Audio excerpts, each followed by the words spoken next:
اهلا وعاملين ايه يا جماعه؟ والنهارده هنجرب لعبه شبيهه ماينكرافت. طبعا انا يعني معلش على مده الفيديو، بس انتوا هتشوفوا انا ما استحملتش قد ايه اللعبه. ماشي، ومن غير كلام كتير يلا بينا على اللعبه.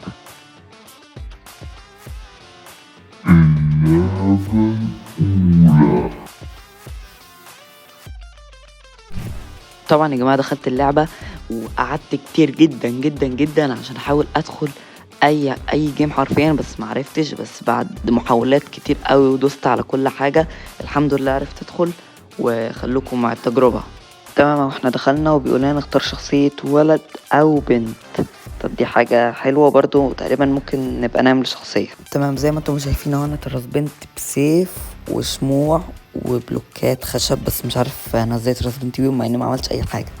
بس المهم خلينا كده نشوف شكل اللعبه. انا شخصيتي اهي، يعني اللعبة لا بأس بها، بس تقريبا هتبقى مملة جدا. مش عارف ليه، يعني مش حاسس ان هي فيها متعة ماينكرافت اللي احنا بنحس بيها على طول كده. المهم رحنا نجمع خشب اهو زي ما انتم شايفين كده، وبعدها قعدت احاول اكسر. الصراحة ما كنتش فاهم هي ازاي بتتكسر، بس المهم بعد ما كسرت الخشب ما كنتش لاقي حاجة اعملها حرفيا. المهم قعدت اجرب وانط واعمل وطلعت فوق خالص وعملت حاجات كتير قوي، بس انا كنت مسرع وقصيت كام حتة كده ومفيش اي متعة خالص خالص خالص. فبصراحة يعني انا مش لاقي اي متعة ومت. وطبعا لقيت حاجة غريبة قوي قاعدة تتدمج هناك، مكنتش عارف دي ايه دي الصراحة، بس يعني قعدت اشوف كده من بعيد فقلت اما اروح.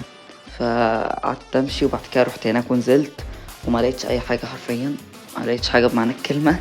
وبعد كده قعدت اشوف البحر الغريب دوت، ومفيش اي متعة يا جدعان في اللعبة حرفيا. بس وقعدت اتمشى في البحر، وبعد كده قمت عملت ايه،